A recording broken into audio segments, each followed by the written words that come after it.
parade de bala. Rakadis akadabala hakadabalaba. Plus de toi, Seigneur. Plus de toi. Plus de ta ressemblance. Plus de toi. Plus de discernement de ta voix, de ta volonté. Seigneur, plus de toi. Plus de toi, plus de toi. Plus de toi. Plus de toi. Plus de ta ressemblance. Plus de ta ressemblance. Plus de toi. Plus de discernement. Plus de discernement de ta volonté.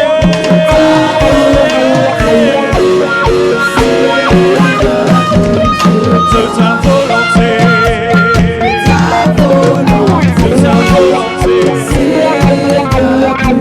De ta volonté.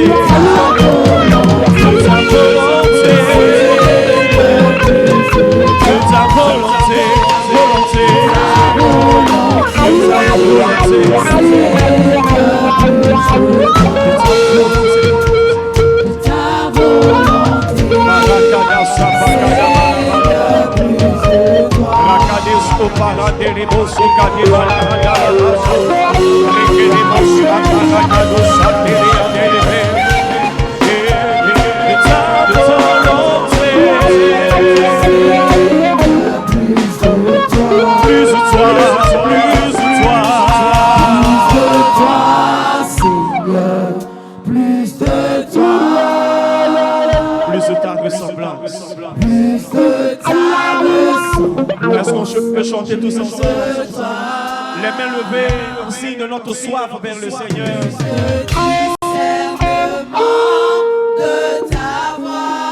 De ta volonté. Seigneur, plus de De ta volonté. ta volonté. De ta volonté. Nous venons puiser. Puiser. Puiser. Nous venons puiser. Nous venons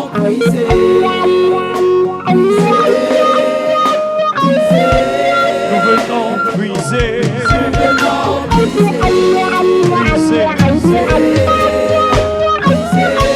Nous venons puiser.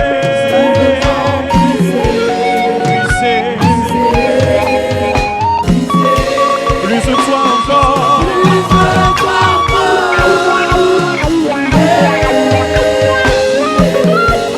de toi encore.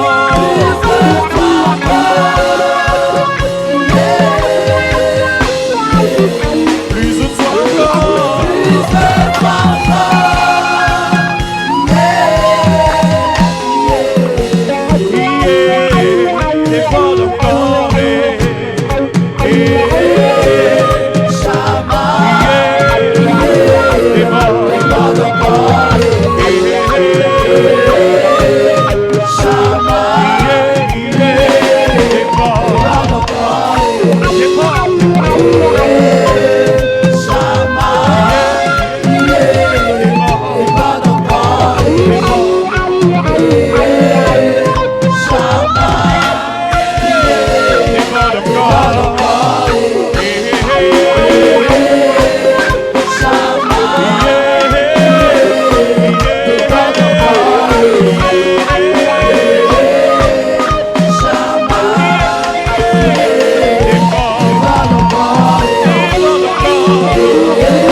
Fais monter ta voix là.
Est-ce qu'on peut battre les mains pour célébrer la présence du Saint-Esprit?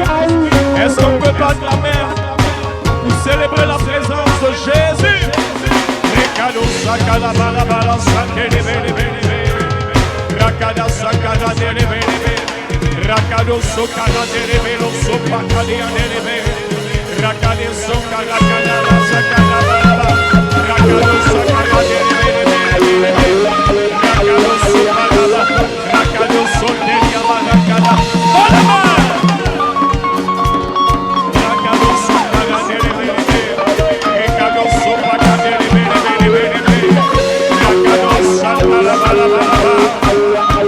Est-ce qu'on peut acclamer le Seigneur?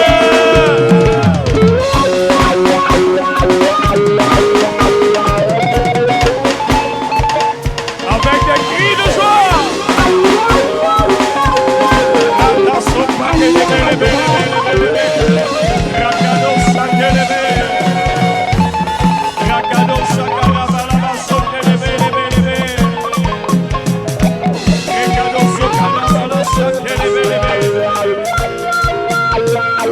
Il nous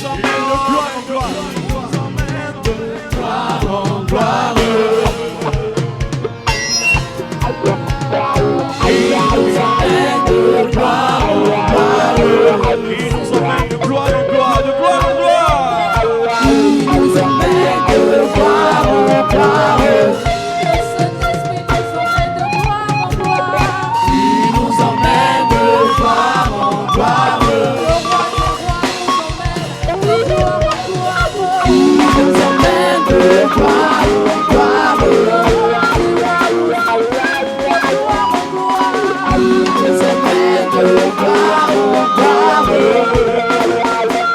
Alléluia.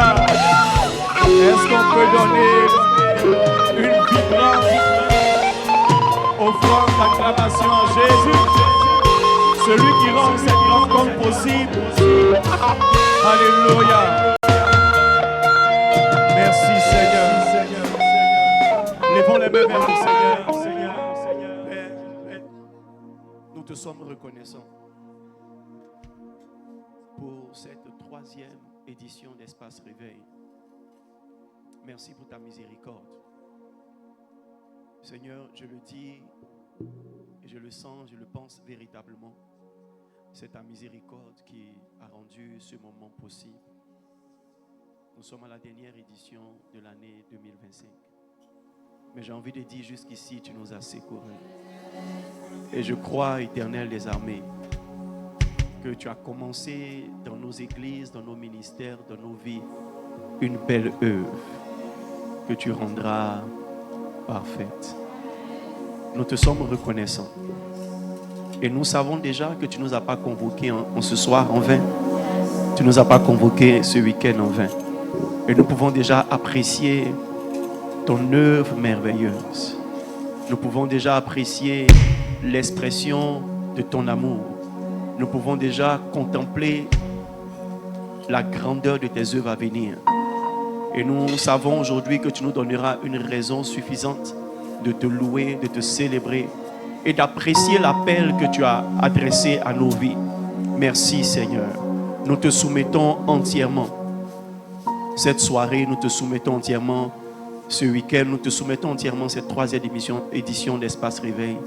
Donne gloire à ton nom et aide tes enfants, car c'est après toi que nos âmes soupirent, au nom puissant de Jésus. Et nous disons Amen. Wow. Gloire à Jésus. Amen. Veuillez vous asseoir, que Dieu vous bénisse. Wow. Alors, Alors salue ton voisin de gauche, ton voisin de droite. Dis-lui félicitations. Tu fais bien d'être là ce soir. Dis-lui félicitations parce que tu fais partie de ceux que Dieu a choisis. Alléluia. Wow. Alors je veux que vous m'aidiez à célébrer le Seigneur pour la présence de tous ces généraux du royaume qui sont là ce soir. Peuple de Dieu, tenons-nous debout et bénissons le Seigneur pour les oins. Pour les oins. Alléluia. Gloire à Jésus. Il mérite plus que ça. Amen. Je veux entendre quelqu'un donner des cris de joie et des acclamations au Seigneur pour ses serviteurs. Alléluia. Veuillez vous asseoir. Alors, je suis vraiment béni d'être avec des généraux, des hommes de Dieu. Et cela est un grand signe du soutien de Dieu envers ma petite personne. Amen. De voir que Dieu a touché le cœur de ces oins pour qu'ils soient là ce soir. Vous savez que le week-end, c'est sacré pour tous les serviteurs de Dieu. Amen. Mais si vous voyez vos pères ici en ce lieu, c'est que vraiment Dieu est ici. Amen. Et c'est aussi un grand signe d'humilité de leur part. Et je veux vraiment célébrer le Seigneur pour eux. Je veux bénir le Seigneur pour l'ange de Dabou. Moi, je l'ai surnommé l'archange Gabriel. Je ne sais pas comment vous allez l'appeler. Amen. Aidez-moi à bénir le Seigneur pour le pasteur Sopi.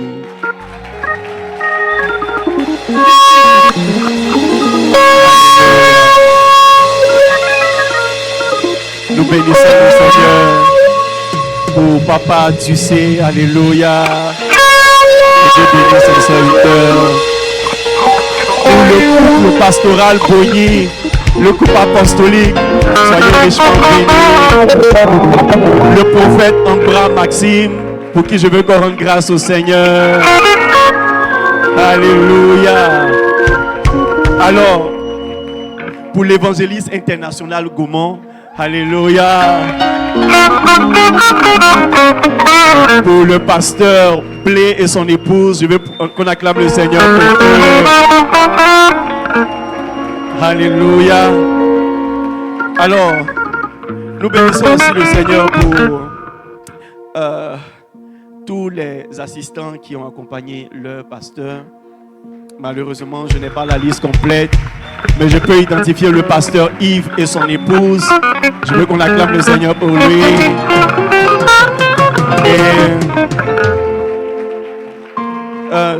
Laissez-moi consulter la liste. J'ai les visages, je n'ai pas les noms exacts. Sous l'onction, on perd les noms.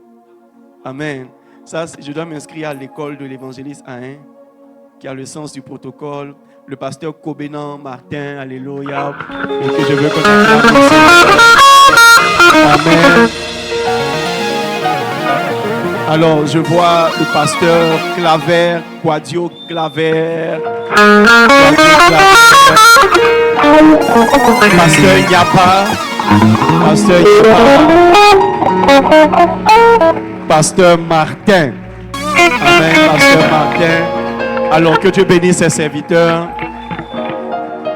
Pour ceux que je n'ai pas pu citer, croyez que c'est pas de ma faute. Ce n'est pas une négligence, c'est juste que je ne veux pas écorcher ou inventer des noms, mais il y aura une opportunité pour que je vous présente dignement. Alléluia.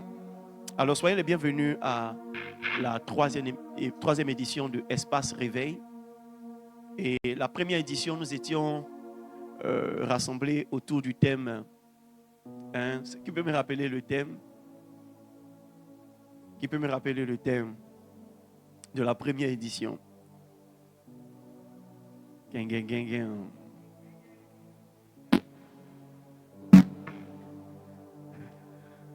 Alléluia.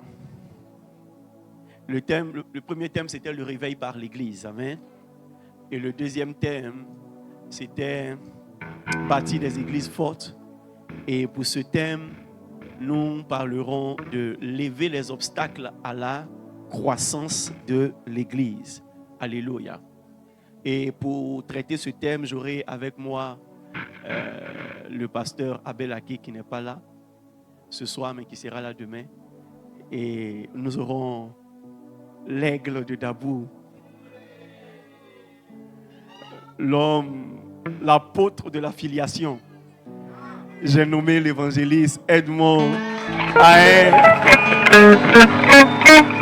Alléluia. Amen. On sera béni. On est béni déjà. Là, il lutte avec son corps. Mais je crois que demain, il sera en forme pour nous. Amen. Que Dieu fortifie son serviteur. Aidez-moi à bénir le Seigneur pour le pasteur Sankara qui est là. Dieu te bénisse. Dieu te bénisse. J'ai ardemment désiré manger cette Pâque. Je veux paraphraser Jésus pour dire j'ai ardemment désiré te voir. Les 2 premières éditions n'ont pas pu être ensemble. C'est une bénédiction qu'il soit là. C'est un véritable bosseur du royaume. Alléluia. Et c'est un homme important à Dabou. Si lui ne t'a pas ouvert les portes de Dabou, tu ne peux pas t'installer ici. Alléluia. Donc la 3e édition, sa présence est déjà un signe prophétique. Que Dieu bénisse son serviteur. Alléluia. Alléluia. Si tu veux acclamer le Seigneur, acclame-le bien.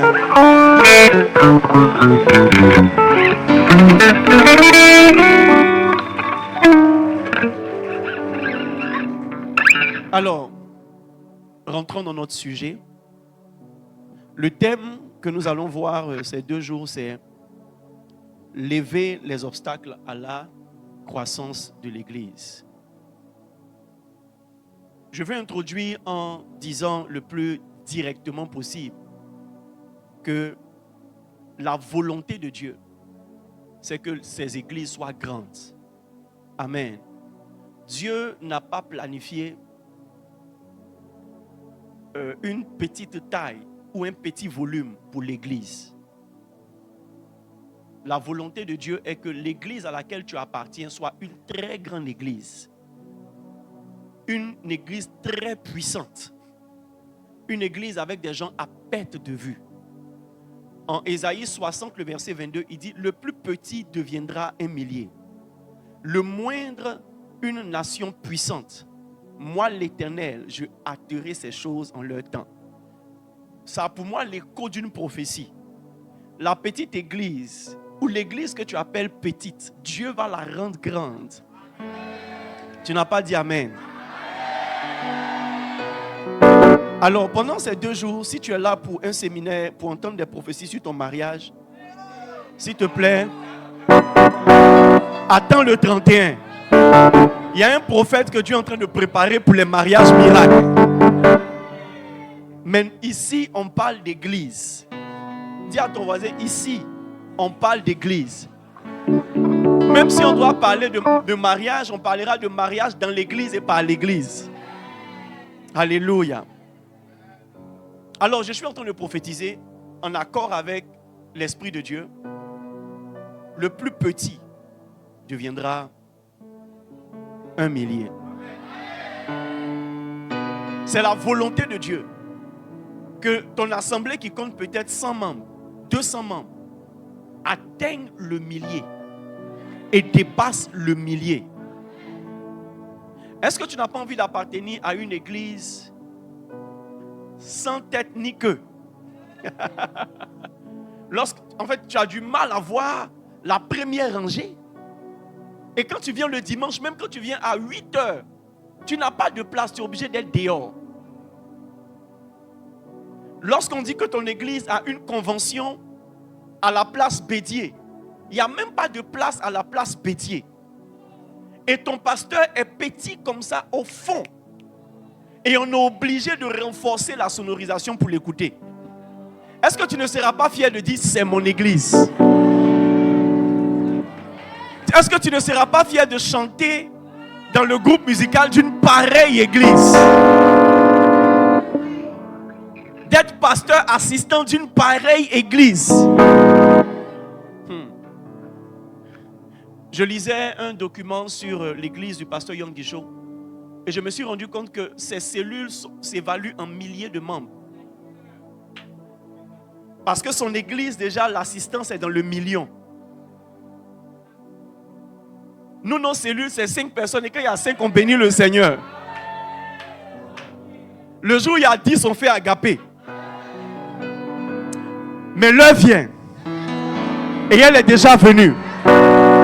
Où le Seigneur va hâter ces choses. Et nos églises vont prospérer au nom de Jésus.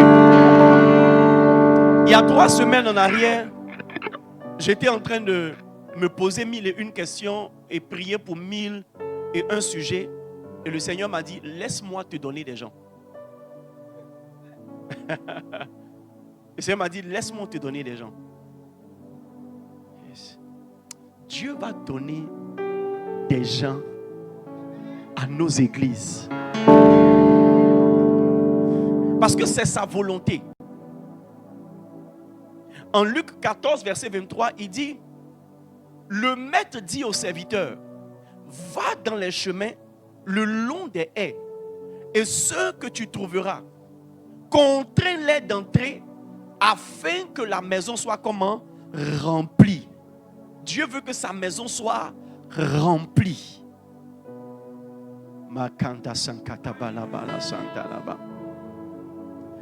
Et pourquoi est-ce que Dieu veut que sa maison soit remplie? Pourquoi est-ce que Dieu veut que nos églises soient grandes?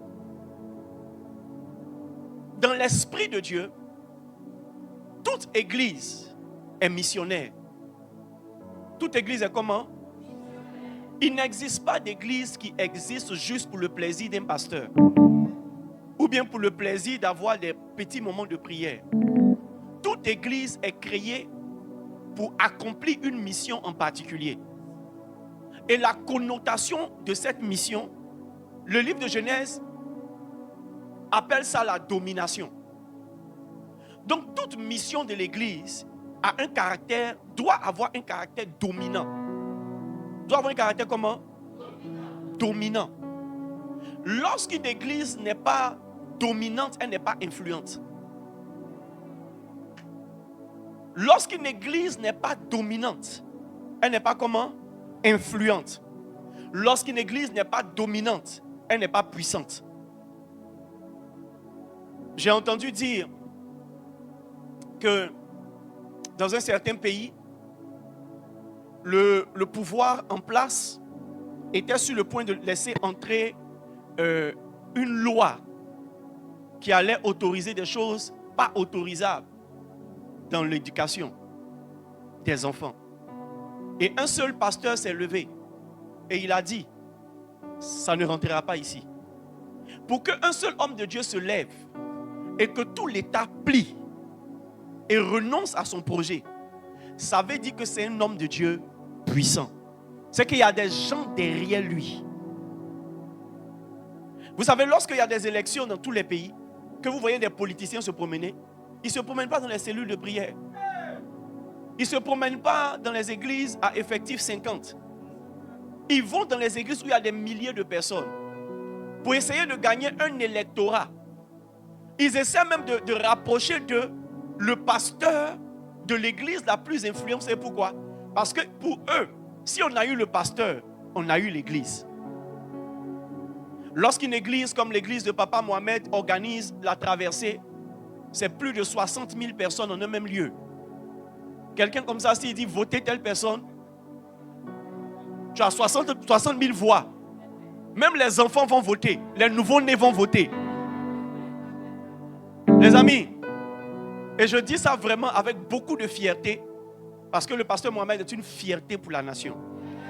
Lorsqu'il a donné le jeûne de 40 jours pour intercéder pour le pays et pour l'église, et qu'il a institué la Sainte Seine à 15 heures, plus aucun supermarché n'avait du vin. Le jus de raisin, on n'avait même plus de pain de shawarma. Que ce soit à Abidjan, que ce soit à Dabou, que ce soit à Bouaké. Ça veut dire qu'il est puissant. Mais il n'est pas puissant du fait de la largeur de ses épaules. Il est puissant du fait que l'église qu'il dirige est dominante.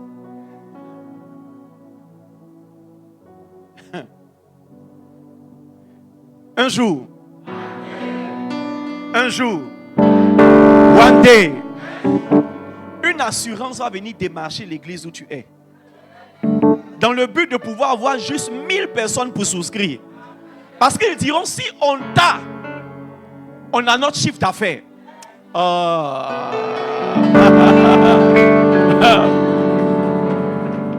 Une église dominante est puissante. Puissante. Personne ne peut se lever la nuit pour fermer l'église le matin.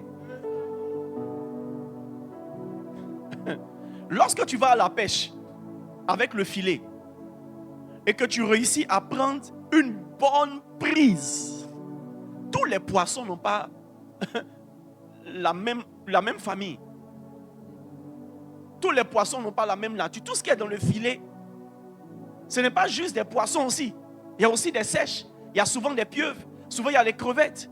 Vous savez, quand une église est dominante, il y a tout niveau social dedans. Donc, tu ne sais pas ce qui va se passer si tu fais errer malheur.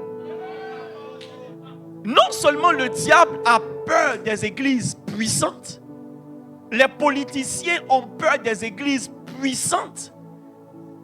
Même les sorciers ont peur des églises puissantes. Toutes les loges mystiques et ésotériques ont peur des églises puissantes. Alléluia.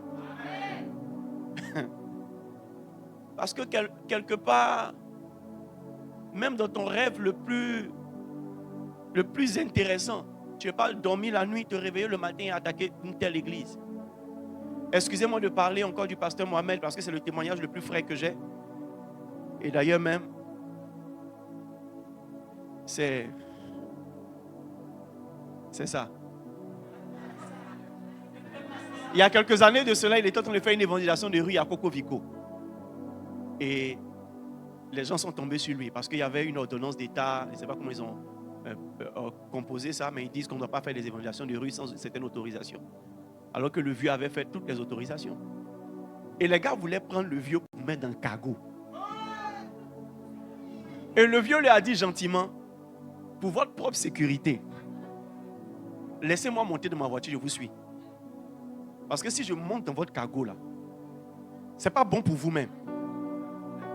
Donc les gars appellent leur supérieur, on dit ok, de toute façon qu'ils viennent au siège. Leur siège, je ne sais pas c'était quoi. Et ils sont devant, le pasteur est derrière. Pendant qu'ils sont en route, les téléphones sonnent. Les téléphones sonnent. Que ce soit dans le cargo, que ce soit là où, à la base. Jusqu'à ce qu'un gars demande, mais le monsieur qu'on est venu chercher là, c'est qui?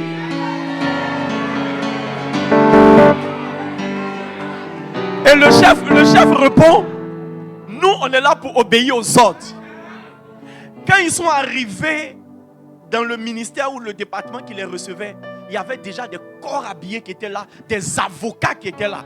Juste, ils ont dévancé leur papa. Bien aimé, quand il est arrivé là-bas, excuse sur excuse. Bien aimé frères et sœurs, si l'église dans laquelle tu es n'a pas un certain volume et une certaine puissance, ils vont t'attraper la nuit, te mettre en prison sans jugement.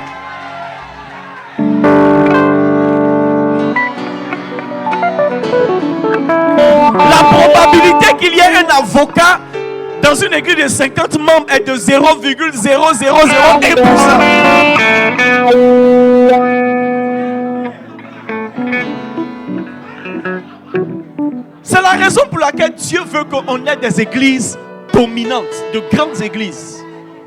Yes.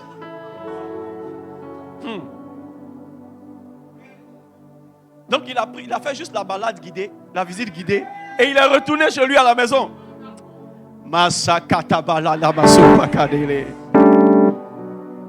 Bishop Dag.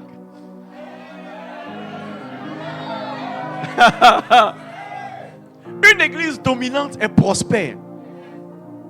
Il y a une banque dans laquelle ils avaient mis l'argent de l'église First Love. Et la banque prélevait trop d'intérêts. Donc ils sont allés voir la banque pour leur dire, pour négocier avec eux, revoyez vos intérêts. On met beaucoup d'argent ici, revoyez. Et la banque a commencé à faire des caprices. Le vieux dit, ok, on leur a donné la chance, on enlève tout l'argent là-bas, on met ailleurs. Les amis, lorsqu'ils ont décidé d'enlever tout l'argent de l'église, pas d'une entreprise, pas d'un gouvernement, pas d'un État, pas d'un ministère, mais de l'église, d'une banque. Le dimanche qui a suivi, toute l'élite de la banque est venue faire le culte avec Bishop Dag pour lui demander pardon. Il dit non, moi je suis lent à prendre mes décisions. Mais quand je prends une décision, je l'ai prise. On enlève l'argent. La banque a fermé quelques semaines plus tard. Ils ont fait faillite. Quand une église est dominante, ton argent peut faire fonctionner une institution financière. Il paraît que la banque est fermée jusqu'à présent.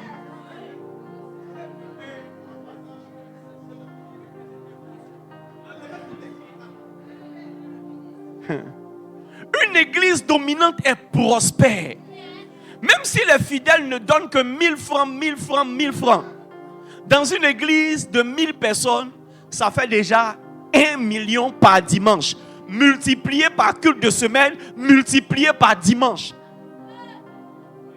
La raison pour laquelle on fait beaucoup d'offrandes stratégiques dans les églises, c'est parce que l'argent ne suffit pas.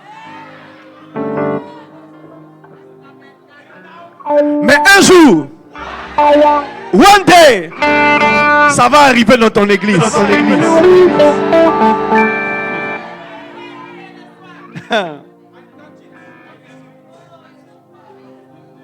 Et en Genèse 1, verset 28, Dieu explique comment est-ce que la domination peut arriver. Dieu les bénit et Dieu leur dit, soyez multipliez, remplissez, assujettissez et dominez. Au verset 26, il dit, puis Dieu dit, faisons l'homme à notre image, selon notre ressemblance, et qu'il domine. Et au verset 28, il explique comment la domination est possible. Il n'y a pas de domination sans fécondité. Il n'y a pas de domination sans multiplication. Il n'y a pas de domination sans remplissage. Il n'y a pas de domination sans assujettissement.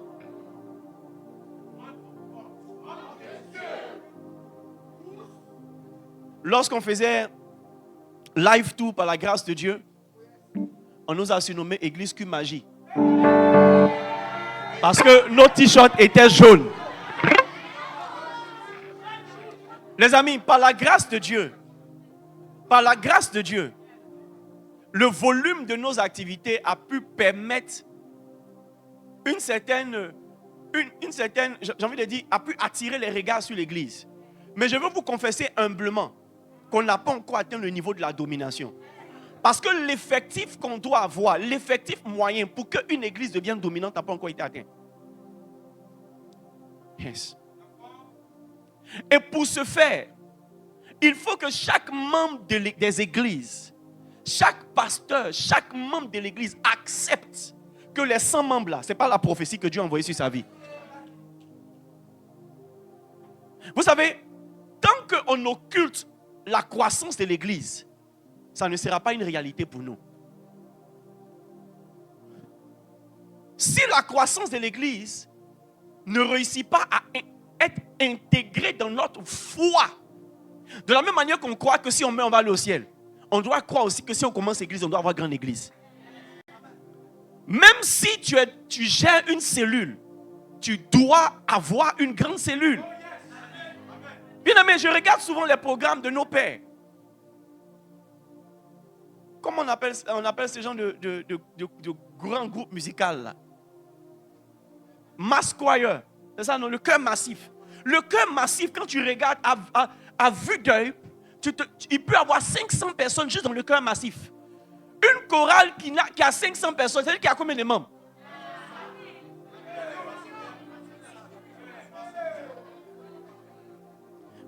Mon cher, quand il y a chœur massif, on n'a pas besoin de sono. Hein. L'amplification des voix. Les amis, acceptons que si on n'a pas de grande église aujourd'hui, on n'a pas encore fini, on n'a pas encore commencé le ministère. Une église qui n'a pas un certain volume prophétise déjà sa fin à la mort du pasteur.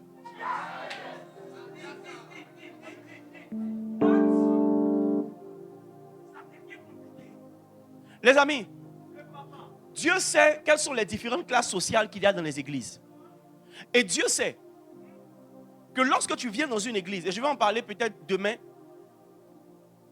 il doit avoir une énergie dans l'église qui permet de pouvoir scolariser ceux qui ne sont pas scolarisés.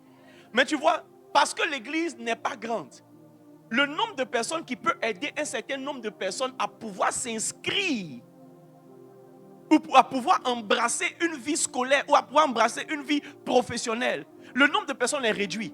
Et au fur et à mesure, on ne peut plus aider tout le monde qualitativement parce que celui qui est le seul qui travaille aide déjà 100 personnes sans compter sa propre famille.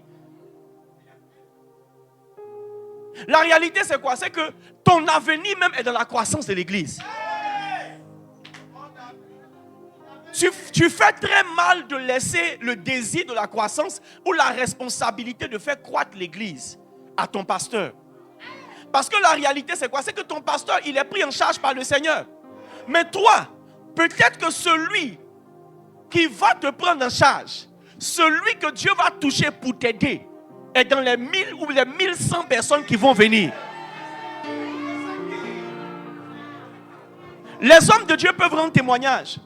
Et moi je pense que souvent il y a certains membres de nos églises, écoutez-moi attentivement, certains membres de nos églises qui ne réussissent pas à se marier. Et lorsque l'âge de se marier arrive, on trouve même le compromis d'emmener ces personnes dans d'autres églises parce qu'on n'a pas la provision pour leurs besoins. Lorsqu'une église est grande, il y a chaque mari pour une femme et chaque femme pour un mari. C'est parce que tu ne travailles pas pour la croissance de ton église que tu n'es pas encore marié.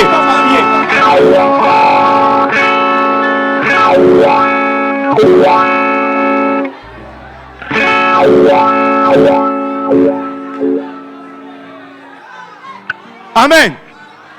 Il se pourrait que ton futur mari ou ta future femme soit le frère de la sœur, du frère de la sœur, de l'âme que tu as gagné.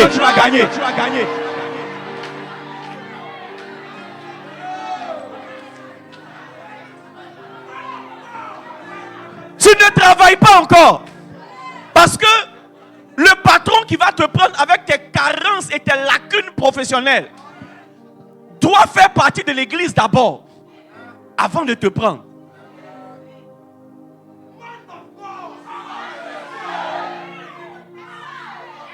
Et si tu ne t'inscris pas dans la croissance de l'église, ta vie sera en retard.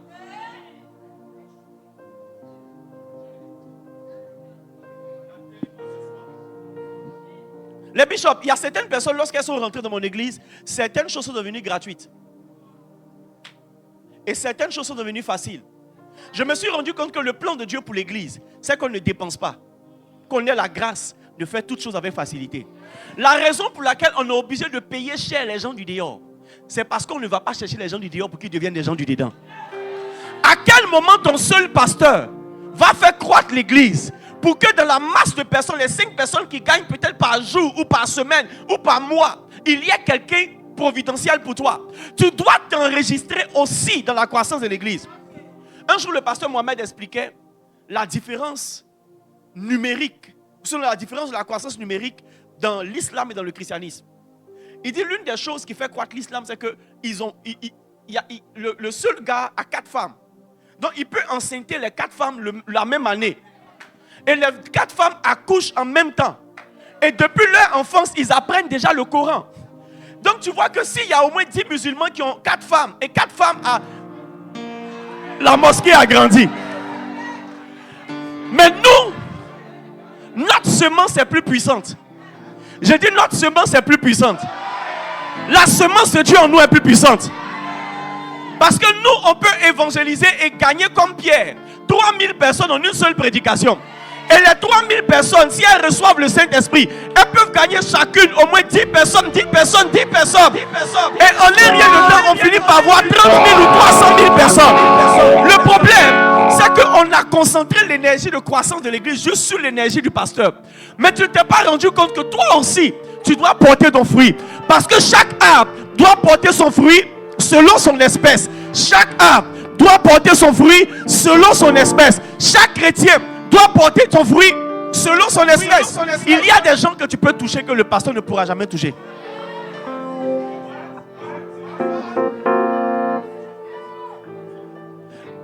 Il n'y aura jamais de croissance d'église si on n'accepte pas que c'est une réalité pour nous.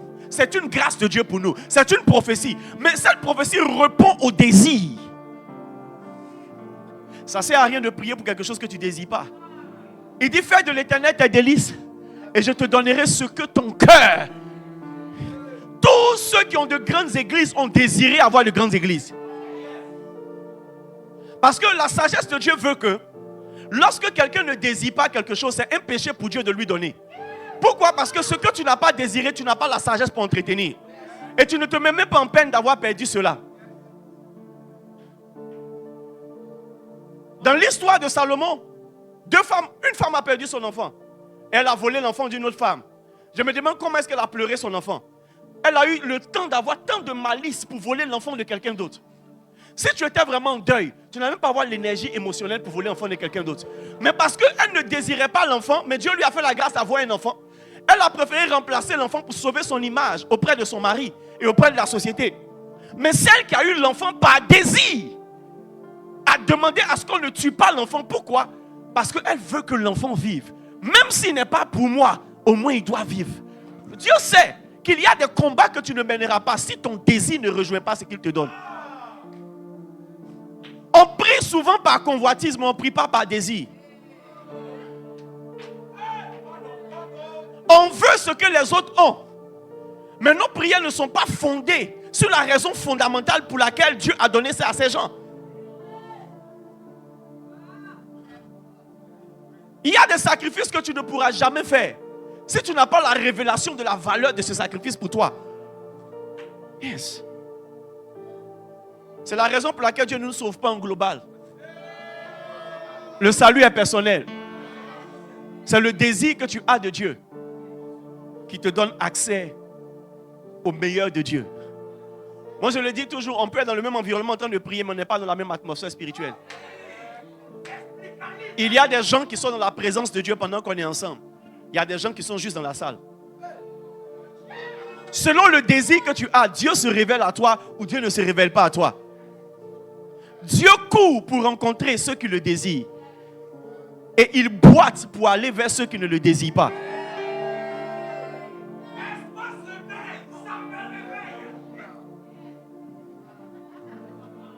Les amis, ta destinée est attachée à la croissance de l'église. Très cher pasteur, ne laissons pas Satan nous faire croire que nous, on est juste pasteur de 10 personnes. Non. Non. Peut-être qu'on ne verra pas toutes les branches que Dieu va créer au travers de nous. Mais on doit travailler de sorte à ce que le système de nos églises puisse admettre et se préparer à ce que l'église croisse pendant nous et après nous. Très chers frères, vous n'êtes pas dans l'église pour juste boire le lait du pasteur. Vous êtes dans l'église pour prendre suffisamment d'énergie pour servir Dieu. La Bible dit pour le perfectionnement des saints, en vue de l'œuvre du ministère. Et l'œuvre du ministère, c'est quoi? C'est l'évangélisation. C'est gagner des âmes, faire grandir les églises. Ayez le désir que l'église où vous êtes grandisse. Ne quittez pas une petite église pour aller dans une grande église. La grande église où tu es parti là, c'est des gens qui ont désiré et qui ont travaillé pour que ça devienne comme ça. Il y a toujours une différence de récompense entre quelqu'un qui paye le prix pour que quelque chose devienne et quelqu'un qui arrive quand tout est devenu.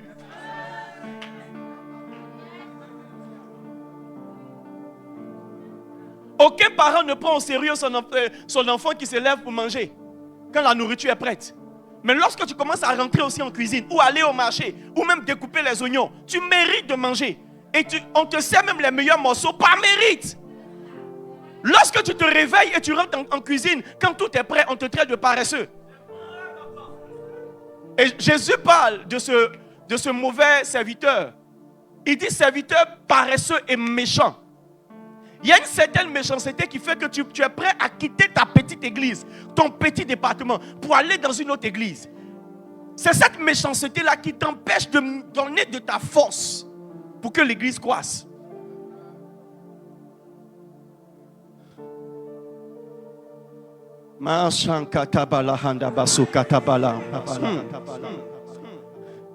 Pourquoi est-ce que le ciel de Dabou semble encore fermé?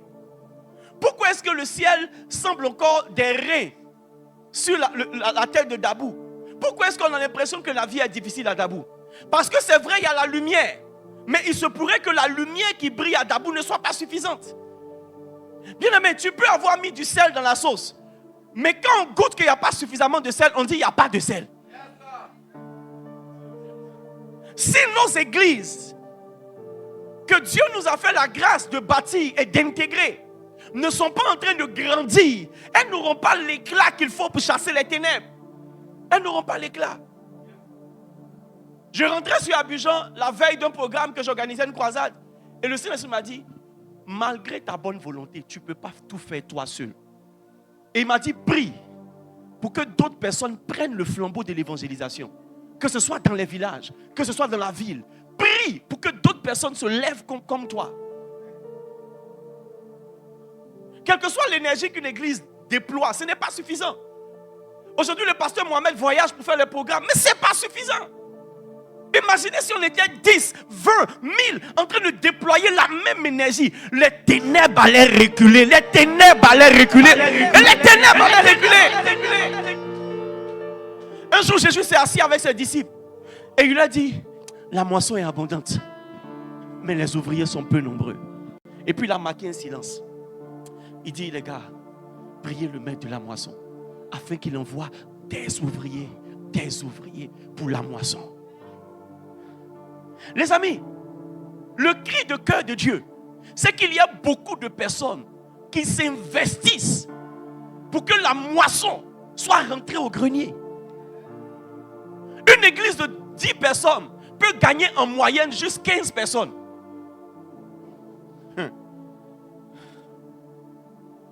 Et le taux est faible. Pourquoi? Parce que le diable a distrait plusieurs personnes et les chrétiens même. Il nous a distraits pour nous concentrer sur nos petites vies. En nous cachant que c'est dans le royaume et sa justice que tout le reste nous est donné.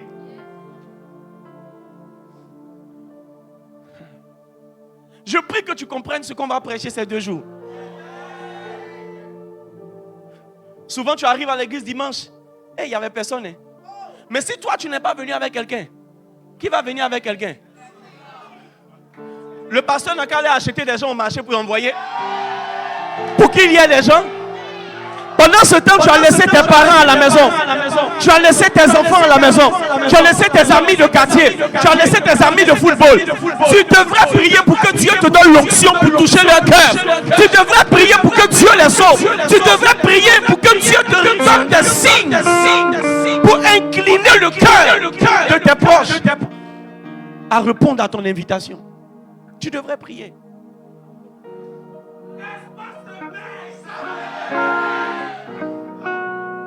Un grain doit porter 100, un autre 30 et un autre 60. Un grain doit porter 100, un autre 30 et un autre 60. Un grain doit porter 100 et un autre 30 et un autre 60. 100, 60 et 30. 100, 60 et 30. Demande à ton voisin, tu vas porter combien de fruits?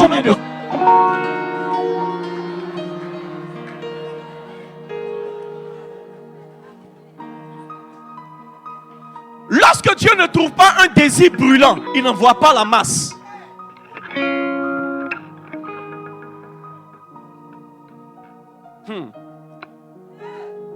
Les amis, en même temps que c'est Dieu qui veut que nos églises croissent, en même temps, le premier obstacle à la croissance, c'est Dieu.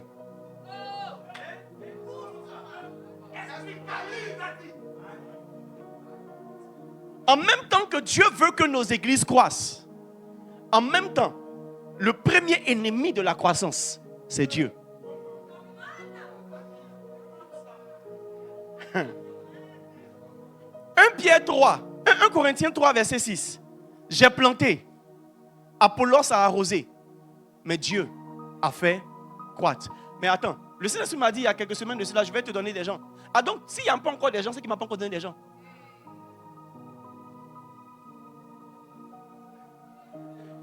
Jésus prie en Jean le chapitre 17. Il dit, je n'ai perdu aucun de ceux que tu m'as. Vous pensez que Pierre est allé dans quelle école? Il avait quel micro ou quelle sagesse du langage pour prêcher à 3000 personnes et ils allaient tous se convertir? Il y a quelque chose que Dieu fait derrière la scène qui fait que nos églises grandissent. Si nos églises ne sont pas en train de grandir, il se pourrait que ce soit Dieu qui s'y oppose.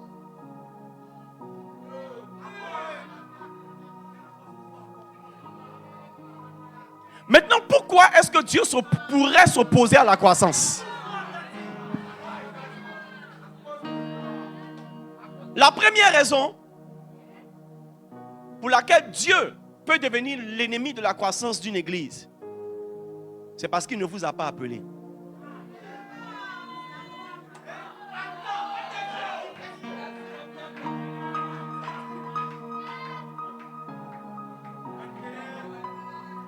Exode 2, verset 14.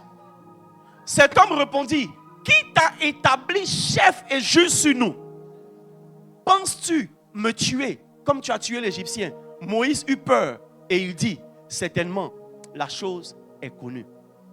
Tout le monde n'est pas appelé à faire une église. Voici encore là une séduction. Lorsque quelqu'un estime qu'il prêche un peu à la cellule et qu'on ne lui donne pas la plateforme qu'il faut à l'église, il dit il va aller faire pour lui. Un jour, one day, 4 mamans se sont rencontrées au marché.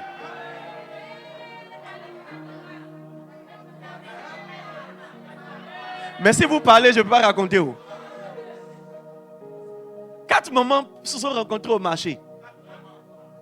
Et une dit, par la grâce de Dieu, mon enfant a eu le concours de telle chose. Par la grâce de Dieu, dans peu de temps, il va ouvrir son entreprise. L'autre dit, mon enfant, par la grâce de Dieu, il a fini sa formation de médecine. Bientôt, il va rentrer en stage pratique. La troisième maman dit, moi, ma fille, elle a décidé de faire le commerce. Donc, on est en train de chercher les moyens pour lui donner une table ou un magasin. Et la 4e dit, mon fils a eu le concours de police. Dans peu de temps, il va ouvrir son propre commissariat.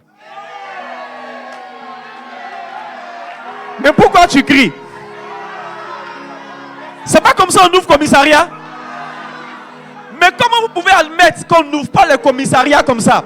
Mais vous vous engagez à créer des églises comme ça. On ne crée pas une église parce qu'on prêche. On ne crée pas église parce qu'on parle et les gens nous écoutent. La Bible dit Paul appelé à être apôtre par la grâce. Tu ne peux pas t'aventurer dans le ministère si tu n'es pas appelé. Même le ministère de la parole n'est pas donné à ceux qui savent parler. Parce que tout le monde peut parler, mais tout le monde n'est pas appelé.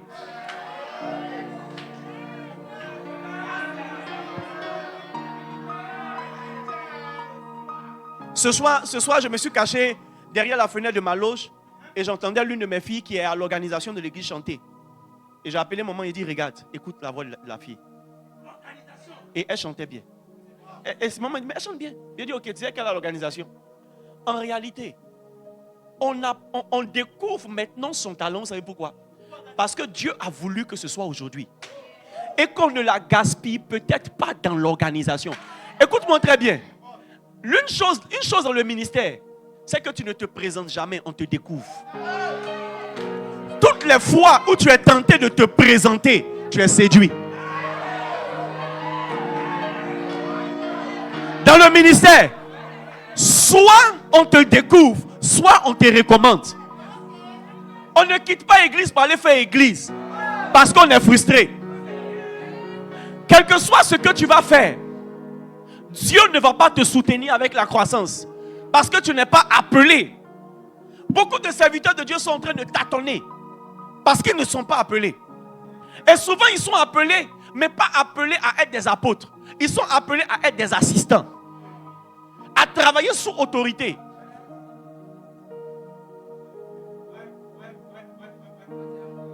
Quel que soit le zèle de l'ampoule de ta chambre, il ne peut jamais remplacer un lampadaire.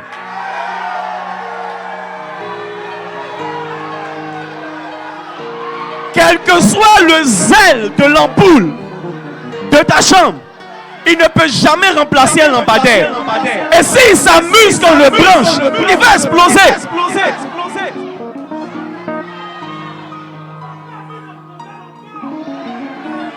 Écoutez-moi, écoutez-moi. Soyez très attentifs et très sensibles à l'appel de Dieu.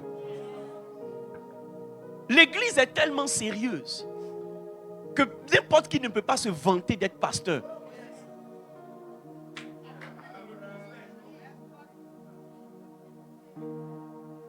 Quelle que soit la nourriture que tu donnes à des poulets nés, ils ne deviendront jamais de grands poulets.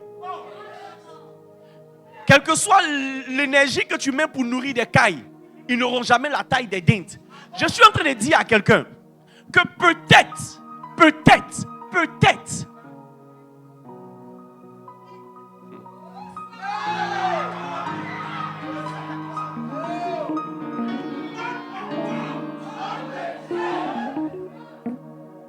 deuxième raison pour laquelle Dieu peut devenir l'ennemi de la croissance d'une église. Parce que les clauses de l'appel ne sont pas respectées. C'est vrai que Dieu t'a appelé. Mais il y a des clauses qui sont rattachées à l'appel. Jean 4, verset 34, il dit: ma nourriture, c'est de faire la volonté de celui qui m'a envoyé et d'accomplir quoi? Son œuvre. Et Genèse 12, verset 4, la Bible dit: Abraham partit comme l'Éternel lui avait dit. Abraham partit comment? Comme, de la manière dont. Donc tu peux être appelé, mais tu dois faire attention à la manière. On ne bâtit pas une église où on n'exerce pas un ministère par photocopie. On imite, mais même l'imitation a des limites. Tu dois imiter dans les limites de l'originalité que Dieu t'impose. Yes. Dieu m'appelle à être prophète, mais je ne suis pas forcément un voyant. Même si de temps en temps je vois. Mais je ne peux pas me vanter d'être un voyant à la dimension de mon frère le pasteur, le prophète par l'info. Parce que lui, quand il veut voir, il voit. Nous, souvent quand on veut voir, on dit: il y a quelqu'un qui connaît quelqu'un qui s'appelle. C'est comme si il paraît que, les amis, même au village des prophètes, là, il y a prophète et puis il y a prophète. Donc tu vas être frustré si l'office dans lequel Dieu te met n'est pas comme l'office que tu convoites. C'est bon d'aspirer, mais c'est mieux d'être dans la volonté.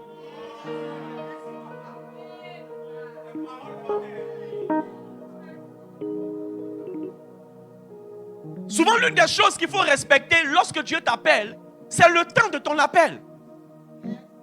C'est le temps. Ce n'est pas parce que tu as fait une formation pastorale sanctionnée par un diplôme que tu dois commencer l'église. Par expérience, je me suis rendu compte que c'est trop pénible de faire sa propre expérience sur le terrain.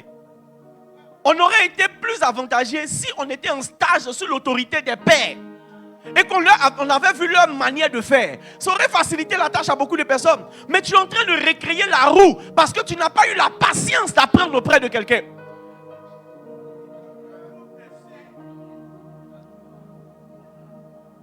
Vous savez, lorsque Dieu vous donne un père ou un mentor, ce n'est pas à vous de décider du temps où vous partez. Et c'est à Dieu de décider. Maintenant, Dieu ne te parlera pas toi seul.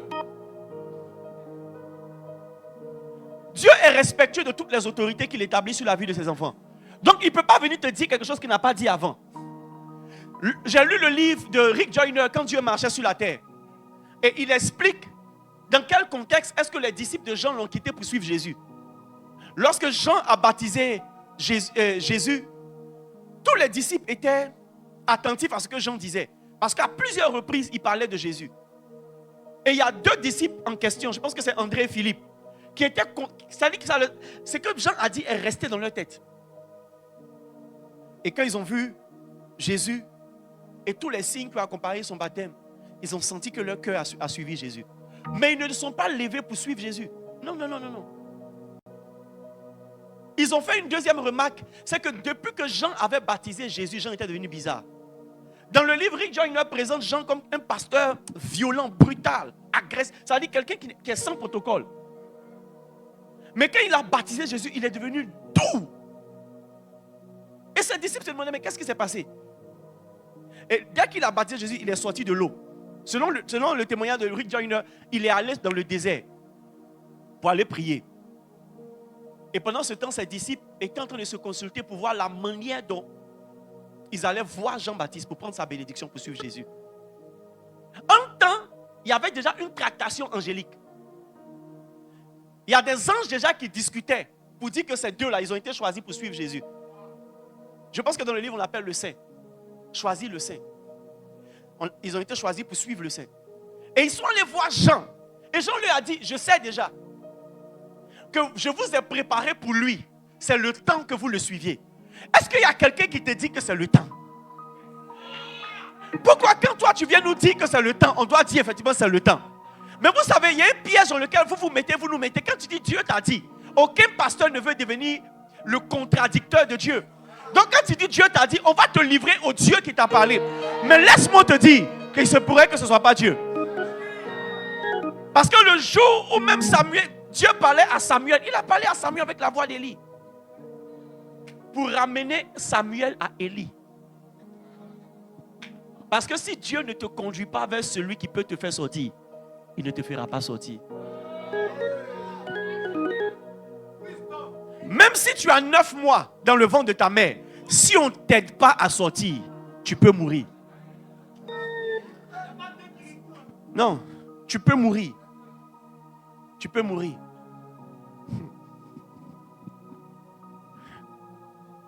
Les titres, même dans le ministère, sont dangereux.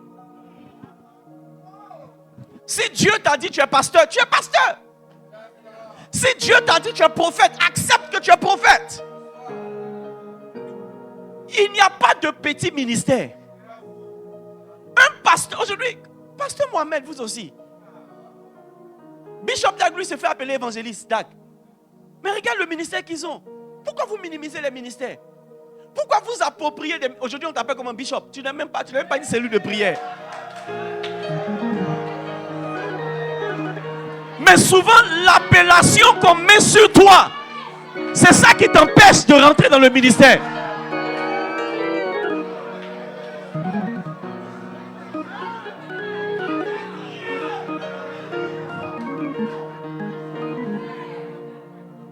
Amen. Ne jouez pas avec les titres. Lorsque Dieu m'a appelé, il m'a dit tu es prophète. Et ça a été confirmé. Mais je cachais mon titre prophétique. Donc sur mes affiches, je mettais le frère. Je mettais le prédicateur. Et l'un de mes pères m'appelait l'évangéliste. Donc j'aimais bien l'évangéliste. Parce que je trouvais que dire que tu es prophète, c'est trop prétentieux. Et un jour, dans un moment de jeûne, le Saint-Esprit m'a trouvé. Il m'a dit, si tu n'acceptes pas ton appel, il y a des expériences que tu ne feras pas. Et tu ne rentreras pas dans ton ministère. La première fois qu'un homme de Dieu m'a imposé les mains, et je suis tombé sous l'onction, il m'a dit, tu es prophète et Dieu va te parler dans des visions claires. C'était en 99-2000. Ma première vision, je l'ai reçue en 2004. Vous savez pourquoi? Parce que c'est en 2004 que j'ai commencé à enlever les titres d'à côté et d'accepter que je suis prophète. La réalité, c'est quoi? Quand c'est pour toi, prends. Quand c'est pas pour toi, ne va pas tirer pour venir. Et puis, qui t'a établi prophète? Qui t'a établi pasteur? Qui t'a établi évangéliste? Qui t'a établi respo? Qui t'a établi le père dans l'église de ton père? Et on t'appelle le père.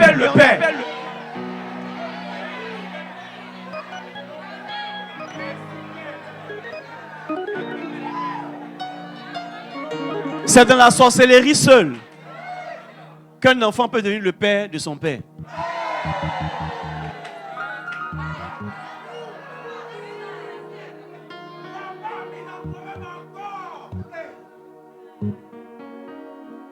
La troisième raison qui peut justifier que Dieu s'oppose à la croissance de l'Église, c'est que les fondements ne sont pas solides. Exode 28, verset 16. C'est pourquoi ainsi parle l'Éternel. Voici, j'ai mis pour fondement en Sion une pierre comment? Éprouvée. Une pierre angulaire de prix, solidement posée. Celui qui la prendra pour appui n'aura point hâte de fuir. Exode 28, verset 16. Et 1 Pierre 2, verset 5, il dit, Et vous-même, comme des pierres vivantes, édifiez-vous pour former une maison spirituelle, un saint sacerdoce, afin d'offrir des victimes spirituelles agréables à Dieu par Jésus-Christ. Alléluia. Il y a des fondements que Dieu regarde dans nos églises pour les faire croître. L'un des premiers fondements, c'est ce que j'appelais le fondement doctrinal. Paul dit, faites attention à la manière dont vous bâtissez sur les fondements qu'on a laissés. Quelle est la doctrine sur laquelle nos églises sont en train de se déployer? Et ce point-là, je ne vais pas trop durer dessus parce que c'est un point qui concerne les autorités. Yes.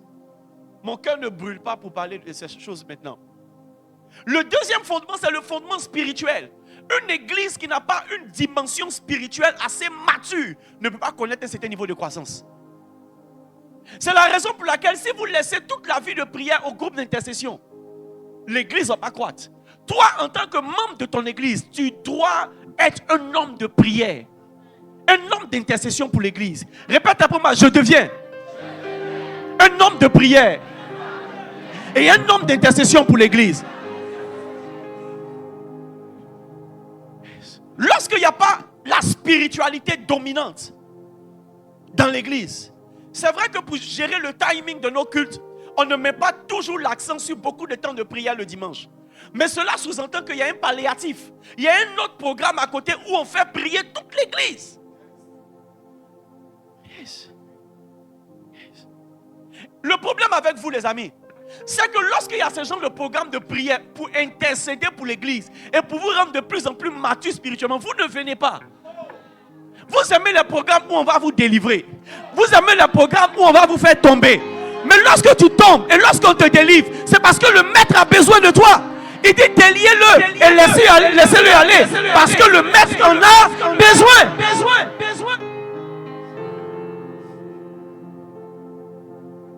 Aimez la prière. Souvent, dans le sujet de prière, tu es un dirigeant enflammé, mais tu as un peuple qui est là. Un peuple choubi-choubi. Les mains dans les poches, souvent ils s'asseyent et ils tombent pendant la direction. Mais il faut les regarder pendant la louange. Ils dansent, ils font salto. C'est bon. Mais prie aussi. Dis à ton voisin, c'est bon. Mais prie aussi.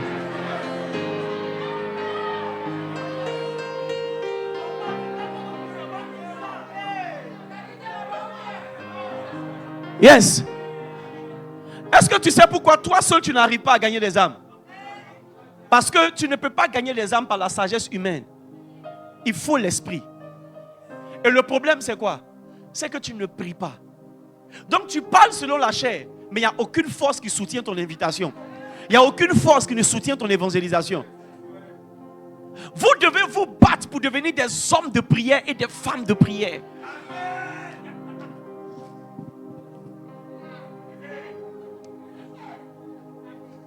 Tu dois chérir même le don de langue que tu as.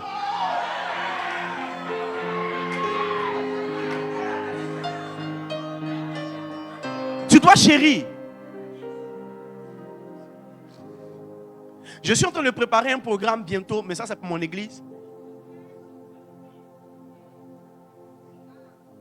Non, en décembre déjà on aura les 100 heures de prière, ça ne manque pas. Amen. À partir du 1er décembre jusqu'au 25, 4 heures de prière par jour, on totalise nos 100 heures. Mais je suis en train de préparer un autre programme. 24 heures de prière en langue.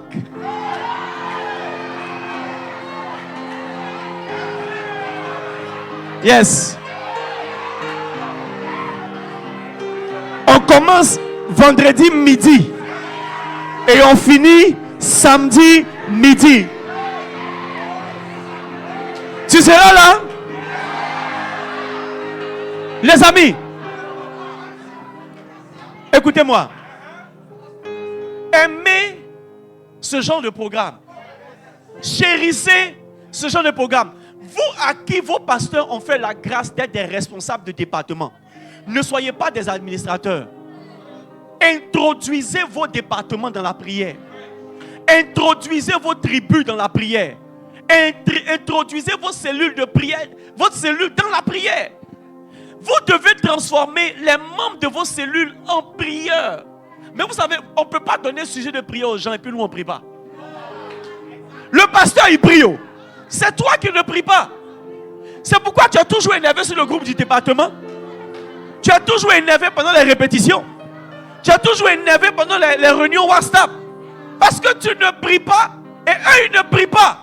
Mais à compter de ce soir, il a dit à compter de ce soir, je vois un esprit de prière qui va descendre dans nos églises, dans nos départements, dans nos tribus.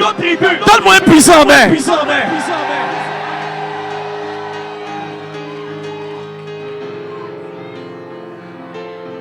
Lorsque le fondement de la prière est solide, Dieu peut réfléchir et envoyer des gens. Le pasteur Yannick Jati rend toujours le témoignage de comment il est allé voir le pasteur Mohamed pour lui parler du niveau de croissance de l'église. Et le pasteur Mohamed lui a dit une seule chose. Est-ce que tu allais prier 24 heures sur 24 chez toi? C'était la solution. Et lorsqu'il a fait, son église a commencé à grandir. Je suis en train de dire à quelqu'un, mon enseignement n'est pas pour les pasteurs, c'est pour vous. Parce que le pasteur peut initier, mais si vous n'êtes pas conscient que vous avez votre partition dedans, ça va être compliqué. On renonce à beaucoup de bons projets pour l'église. Pourquoi? Parce que votre niveau d'adhésion n'est pas mature. Vous ne manifestez aucun zèle pour les choses spirituelles. Mais agapé, vous êtes là. Mariage des gens, vous êtes là. Anniversaire, vous êtes là. Mais venez, on va prier. Vous ne venez pas. C'est comme si on veut vous enlever une dent. Dis à ton voisin, change, change et change. Et change, et change.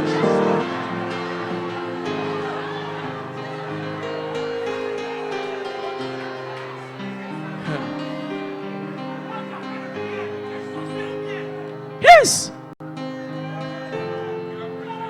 Yes. Les amis, en sortant d'ici, les responsables de département, priez le Seigneur pour qu'il vous donne le feu qui peut contaminer vos départements. Yes. Et avec la bénédiction de vos pasteurs, initiez des activités de prière. Vous savez, sur WhatsApp, on peut prier. On peut ne pas être présent physiquement, même si être présent physiquement est bon. Mais on peut prier sur WhatsApp. Par appel WhatsApp, par appel Telegram. On peut prier. Arrêtez de dire les gens n'ont pas le temps, ils ne viennent pas. Dieu est partout. Priez, Dieu va se manifester.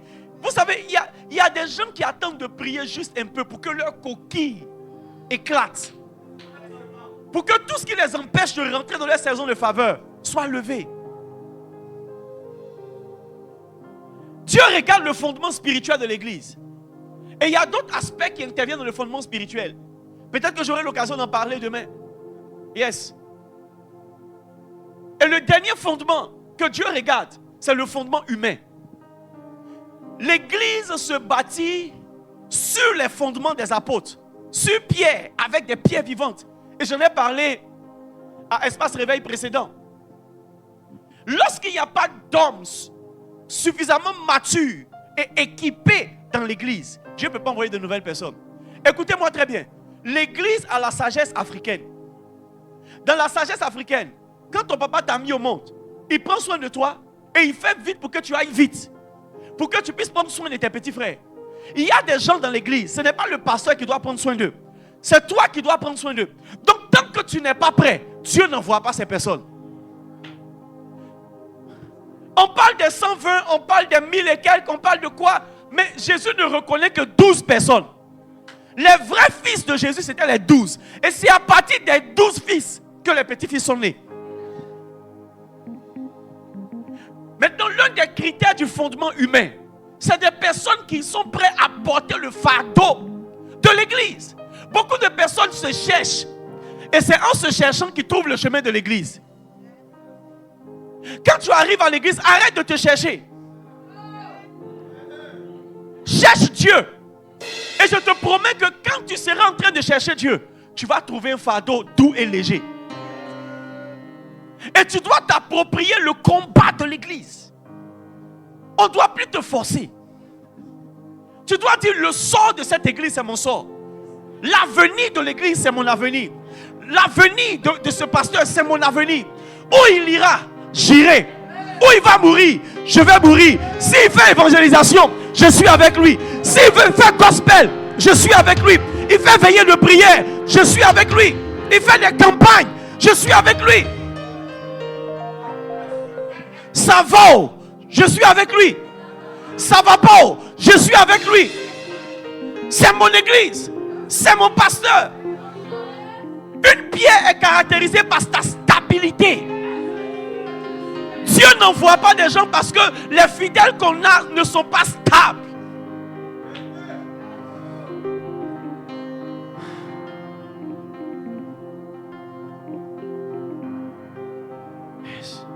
Vous êtes trop dispersés.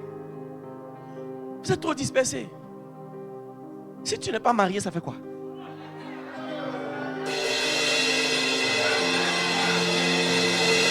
Si tu ne travailles pas, ça fait quoi?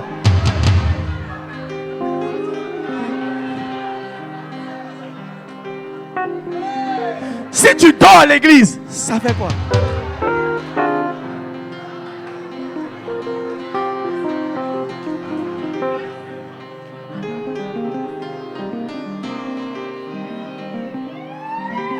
Amen. Je ne suis pas en train de dire que tu ne vas pas te marier. Je ne suis pas en train de dire que tu ne vas pas travailler. Je suis en train de dire une chose. Si tu portes le fardeau de Dieu, Dieu va te donner ce qui est nécessaire pour toi. C'est parce que Adam était engagé dans le travail que Dieu lui a donné une aide semblable. Une aide. Il ne lui a pas donné une femme. Il ne lui a pas donné une amie. Il ne lui a pas donné une copine. Il ne lui a pas donné, il lui a pas donné une servante. Il lui a donné une aide. Il y a des choses qui sont des provisions de Dieu et qui ne viendront que lorsque tu vas porter le fardeau. Vous êtes dans les églises, mais vous ne travaillez pas à faire compter vos vies dans l'église.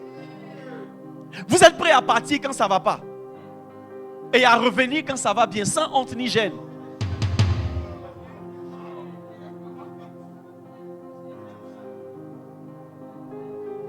Dis à quelqu'un, tu dois rester. Et la raison pour laquelle Dieu t'a mis dans l'église, c'est pour bâtir l'église avec toi et sur toi. Lorsque le pasteur prie pour que l'église grandisse, Dieu ne lui donne pas 1000 personnes. Dieu lui donne une personne qui peut générer 100. Une autre personne qui peut générer 60. Une autre personne qui peut générer 30. Et c'est la somme de ces personnes qui lui donne les 1000. Le problème, c'est que toi, même si Dieu te crée, t'envoie avec la capacité de donner les 100, tu vas prendre les 100 pour aller te promener. Parce que tu n'étais pas édifié. La Bible dit, édifiez-vous comme des pierres vivantes. Édifier, c'est lui qui fortifie ton engagement. Si Dieu doit associer ton produit et ton fruit à la moisson de l'église, il doit se rassurer que tu es dans l'église. Lorsque tu es déconnecté du cep ou du tronc, tu ne peux plus porter du fruit de l'arbre.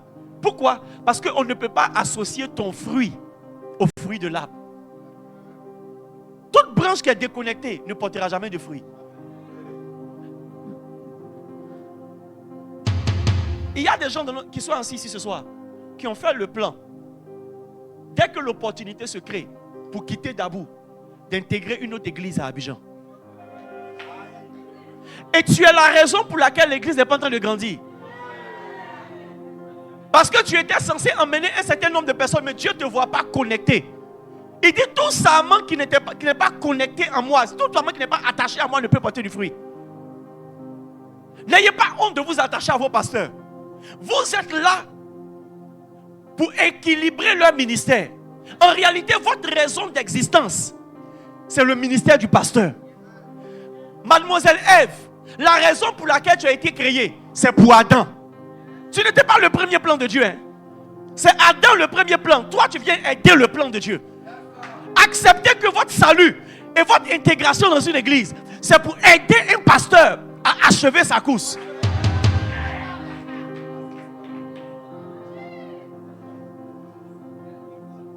La raison pour laquelle, Monsieur Bras, tu es sur le corps, c'est parce que la tête a vu quelque chose qu'elle doit saisir. Mais elle ne peut pas prendre. La raison pour laquelle tu as sur le corps, monsieur pied, c'est parce que la tête a vu quelque chose que le bras doit saisir. Mais c'est trop loin. Donc il faut le pied pour nous y conduire. Et lorsqu'on commencera à parler, on dira que telle personne a pris très vite. Mais lorsqu'on parle de vitesse, on parle de l'allure du pied. Et lorsqu'on parle de prendre, on parle de la qualité de la main. On ne peut pas attribuer le mérite de prendre à un manchot. C'est pourquoi le jour où l'homme s'habille, il a des ornements pour la tête, des ornements pour le pied et des ornements pour le bras. La gloire de l'église, c'est ton église. Arrête de fuir les églises. Tu n'auras aucune gloire. Paye le prix maintenant. Et laisse Dieu bâtir avec toi. Laisse le pasteur se reposer sur toi. De sorte à ce que tu deviennes un bras pour lui. Un bras droit surtout. Même un bras gauche encore utile. Des pieds. Et un membre important. L'église ne peut pas se bâtir juste sur le zèle du pasteur. Si tu ne décides pas de tout ton cœur d'accepter que ta destinée est liée à la destinée de celui que Dieu a appelé à être ton pasteur, tu n'auras même pas de destinée dans la destinée, dans le plan de Dieu. Quel est l'avenir pour une boucle d'oreille qui n'est pas sur une oreille? Quel est l'avenir d'une chaussure qui n'est pas portée? Les amis, on a de nouvelles chaussures, mais parce qu'on a arrêté de porter, quand tu regardes, c'est comme si ce sont des vieilles chaussures. Les amis, la vie et la bénédiction, la prospérité et l'entretien que Dieu peut apporter dans ta vie dépend de comment est-ce que tu es utile. Édifiez-vous pour devenir loyaux. Édifiez-vous pour devenir utile. Toi aussi, tu peux faire quelque chose. Tout ce que tu es capable de critiquer, tu es capable d'influencer. Donc décide, au lieu de critiquer, influence. Arrêtez de quitter les églises sous prétexte que c'est pas comme là-bas. Mais qui va faire que ça soit comme là-bas?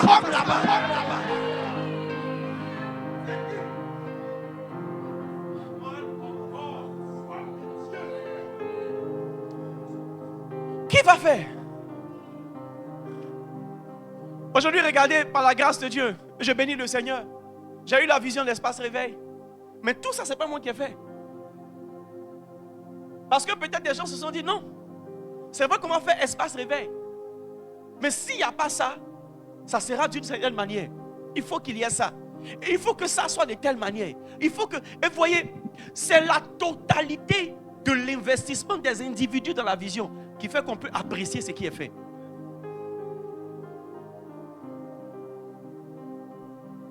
La croissance de l'église dépend de ton niveau de loyauté et dépend de ton niveau d'implication dans la bataille. Les amis, tu dois aussi pleurer quand il n'y a pas eu beaucoup de personnes à l'église. Quand il pleut le dimanche, tu ne vas pas dire, ah, je vais dormir. Quand il pleut le dimanche, toi aussi tu vas avoir mal au cœur comme le pasteur pour dire, hey, mais Seigneur, tu ne pourrais pas attendre un autre jour. Mais il y a des gens qui disent, hey, ah, Dieu est bon. Dieu est bon, il a dormi un peu. Est-ce que ton cœur te fait mal quand il pleut le dimanche? Est-ce que ton cœur te fait mal quand quelqu'un quitte l'église? Est-ce que ton cœur te fait mal quand l'église n'est pas en train d'aller dans le sens de la vision que Dieu a donnée à son serviteur? Est-ce qu'il t'arrive souvent de regarder le visage de ton pasteur, de voir qu'il est triste et de chercher à être le lotus qu'il utilise pour essuyer ses larmes? Au point où il peut dire, je sais que même si telle ou telle personne ne fait pas, lui là, il va faire pour moi. Lui là, il va se lever pour faire. Lui là, il va faire comment atteindre l'objectif. Est-ce que lorsque le cœur de l'église est déchiré, toi aussi ton cœur est déchiré? Il se pourrait que ta bénédiction ne soit pas encore à sa plénitude. Pourquoi? Parce que ton engagement n'est pas encore à sa plénitude. L'huile coule sur la tête d'Aaron et descend jusqu'à la barbe. Aucune barbe ne peut être arrosée s'il n'y a pas de barbe. Mais ce qui est sûr, c'est que l'huile va couler sur la tête. Donc rapproche-toi et rends-toi utile et visible. édifie et fortifie ton assiduité et ta présence. L'église ne peut pas grandir avec des membres virtuels. C'est des membres présents. Parce que c'est quelqu'un qui est là, qui peut faire venir d'autres personnes là. Aucune femme n'accouche chez elle et puis son enfant soit à la maternité.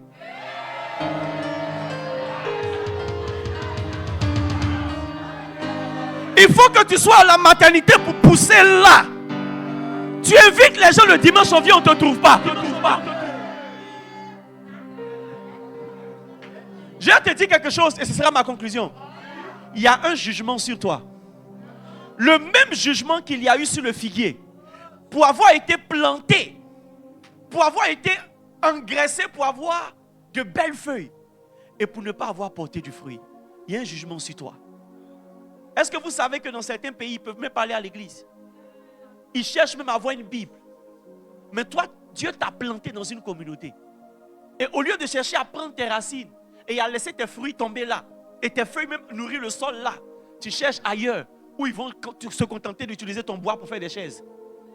Écoutez, quelqu'un qui ne t'a pas fait naître ne peut pas prendre soin de toi. Vous qui quittez les églises parce que vous pensez que votre temps est arrivé. Quand le temps de l'arbre est arrivé, c'est pour devenir une chaise. Si tu restes dans la maison, on va te garder et on mangera ton fruit. Ésaïe 65, verset 8. Quand il y a du jus dans une grappe, on dit ne la détruis pas, car il y a là une bénédiction. Si seulement ton fruit peut se voir à l'église, si seulement tu peux dire à Dieu et à ton pasteur, papa, je ne sais rien faire, mais ce que tu veux faire de moi, fais-le. Apprends-moi à faire quelque chose qui t'est utile. Apprends-moi à faire quelque chose qui t'est utile. Seigneur, tu m'as mis dans cette église. S'il te plaît, aide-moi à être utile. Peut-être que je ne pourrai pas chanter, mais il y a au moins une chose que tu peux m'utiliser pour faire. Utilise-moi. Utilise-moi. Utilise-moi. Je veux te servir. Et je veux, Seigneur, s'il te plaît, que tu m'aides à donner du repos à mon pasteur. Lorsqu'un pasteur te porte, il espère que tu vas lui donner de l'ombre. Te porter n'est pas le problème. Mais je ne peux pas te porter puis porter chapeau en même temps. Donc pendant que tu es sur ma tête, donne-moi de l'ombre. Donne-moi de l'ombre. Aujourd'hui, vous êtes venus des charges lourdes pour vos pasteurs. C'est la raison pour laquelle Dieu ne vous bénit pas.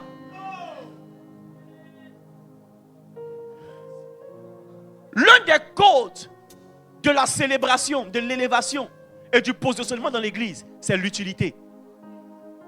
Quelqu'un qui n'est pas utile, on ne peut pas le chercher. On ne peut pas le célébrer. On ne peut pas le positionner. Maintenant, l'utilité n'est pas définie par toi. C'est défini par celui qui t'a pris. Tu peux savoir laver les assiettes, mais on ne t'a pas pris pour laver les assiettes. On t'a pris pour peindre la maison. Donc même si tu laves les assiettes, tu n'es pas utile. Parce qu'il se pourrait qu'il y ait quelqu'un d'autre pour ça. Va peindre la maison. Même si c'est une petite chose. Que ce soit la chose qui donne du repos. Qui change la couleur de l'église. Qui change la lutte de l'église. Qui ajoute quelque chose à l'église. Tu attends que ton pasteur achète une caméra. Mais tu as un téléphone qui peut faire les selfies. Pourquoi tu n'utilises pas pour faire des stories? Pour le moment, vous n'avez pas de direct. Mais tu peux utiliser ton téléphone pour dire, hey papa, j'ai enregistré quand tu rentrais, j'ai enregistré un peu quand tu prêchais. Je vais ouvrir une page Facebook pour toi. Je sais que tu n'aimes pas trop ça. Mais aujourd'hui, là, église, sans réseaux sociaux, c'est pas église. Laisse-moi créer une page et laisse-moi porter ton ministère. L'un de mes fils, je sais même s'il est là aujourd'hui. Yes. Ce n'était pas quelqu'un qui était très... Peut-être parce qu'il ne se sentait pas trop utile. Donc il faisait le malin. Mais je savais qu'il était là. Et un jour il est venu me dire, ah papa, donne-moi la permission de reposter tes messages sur TikTok. J'ai dit, ok, fais-le. Je n'ai pas d'inconvénient. De toute façon, je ne suis pas sur TikTok. Donc, vas-y. Il a créé une page sur TikTok. Et le petit m'a rendu un peu viral. Jusqu'à ce que Eloge First Magazine puisse récupérer quelques brins de mes prédications problématiques pour me publier. C'est vrai qu'on m'a allumé. Mais écoutez-moi, on ne peut lapider que les mangues mûres.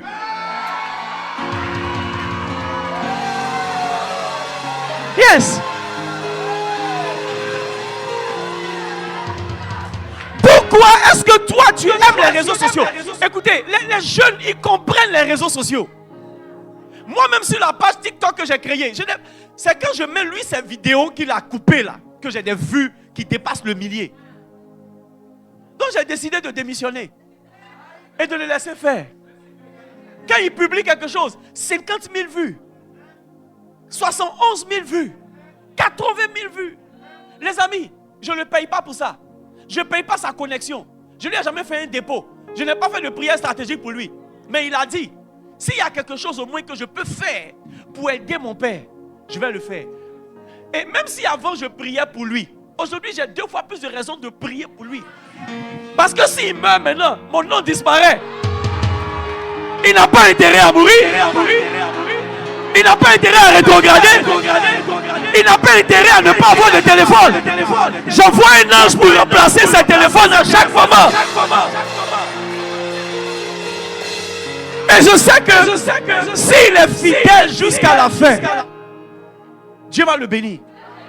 Écoutez, pourquoi est-ce que tu es dans l'église auprès de ton pasteur et tu ne trouves pas quelque chose à faire? Tu ne trouves pas quelque chose à faire? Il y a beaucoup de personnes qui peuvent attraper la Bible et lui-même il peut attraper sa Bible. Il y a autre chose qui peut l'aider à faire avancer l'église. Si tu n'es pas en train de faire ce à quoi Dieu t'a appelé, tu deviens un obstacle à la croissance. Et on va te lever. Dis à ton voisin, si tu ne te mets pas en mouvement, on va t'enlever. La Bible dit, lorsqu'une branche porte du fruit, on les monte. Et monter, c'est enlever des branches. Je prie pour toi au nom de Jésus. Je prie pour toi au nom de Jésus. Je prie pour toi au nom de Jésus. Que tu deviennes un fondement humain efficace pour la croissance de ton église. Un grain va porter 100, un autre 30 et un autre 60. Dieu regarde la bourse de son serviteur et il va utiliser des graines spécifiques à la vision que Dieu a donnée à vos pasteurs. Un va recevoir une graine, l'autre va recevoir 5, l'autre va recevoir 2. Mais à la fin de la journée, tu auras quelque chose. Ton esprit va changer. La Bible dit, soyez transformés par le renouvellement de l'intelligence. Alors que tu te tiens debout et je prie, cette nuit est la nuit de la transformation par le renouvellement de l'intelligence. Afin que tu puisses discerner quelle est la volonté de Dieu pour toi. Ce qui est bon, agréable et parfait. Dans toute la mission et la charge que Dieu a mis sur les épaules de ton pasteur, quelle est sa volonté? Ce soir, tu vas la discerner. Et tu vas voir que cette volonté est bonne. Elle est agréable et parfaite. Élève la voix et dis, Seigneur, je ne veux pas être inutile. Je ne veux pas être inutile.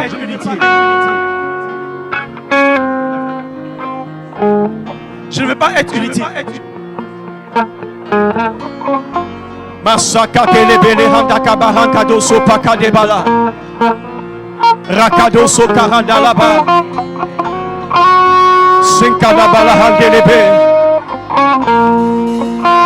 Dis au Seigneur, puisque tu as recommandé de prier pour qu'il y ait des ouvriers pour la moisson, compte-moi au nombre des ouvriers. Compte-moi au nombre des ouvriers. Compte-moi au nombre des ouvriers. Merankado soka debele andalaba. Rakado soka dibali andeleko soka dalaba. Rakadabala handelo sopa. Dis au Seigneur, mets en moi le désir brûlant de la croissance. Mets en moi le désir brûlant de la croissance. Mets en moi le désir brûlant de la croissance. Rakadebo sokadi andelebe. Rekado sopakadabalaba. Rakadebelebe. Attrape les 2 mains de quelqu'un et prie pour lui. Demande au Seigneur d'utiliser ton frère, d'utiliser ta soeur dans son église, dans son assemblée, auprès de son pasteur. Salomon dit qu'il était un fils pour son père, un fils bien-aimé pour sa mère. Qu'il soit quelqu'un qui donne du repos, qui donne du repos, qui donne du repos. Sekadalaba rakados opaliandelebe. Rakadaba santalaba. Rekado sopakadelebe la kosapa. Rakadaba la hando sokoroba la balaba. Rekado sokaradelebe lebe. Rakada santelebe lebe.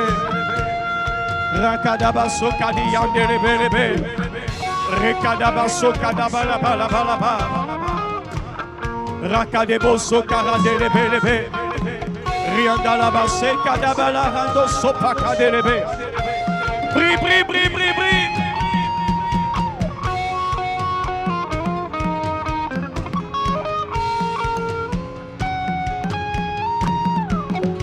Sekadabala hande kadu sopaliande.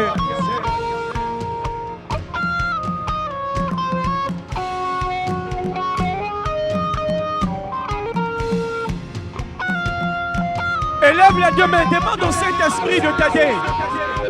Demande au Saint-Esprit de t'aider. Il dit, vous recevrez une puissance lorsque le Saint-Esprit surviendra sur vous. Et vous serez mes témoins.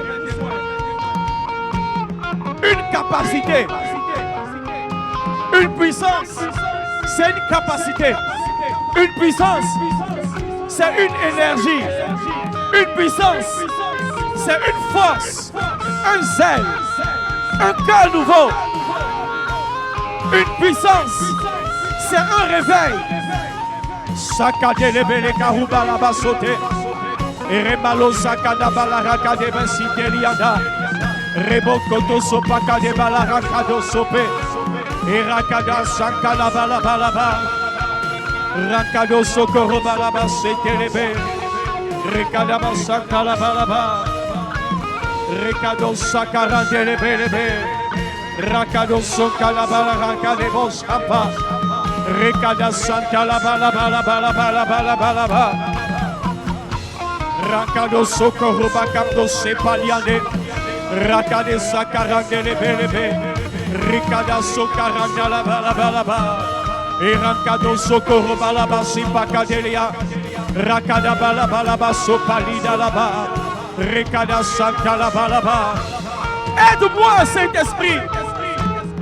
Mets les deux mains sur ta tête et demande au Seigneur d'ôter de ton esprit, de ton cœur et de tes pensées tout ce qui te distrait et te déconnecte de rechercher ton fardeau, ta mission et sa volonté pour toi.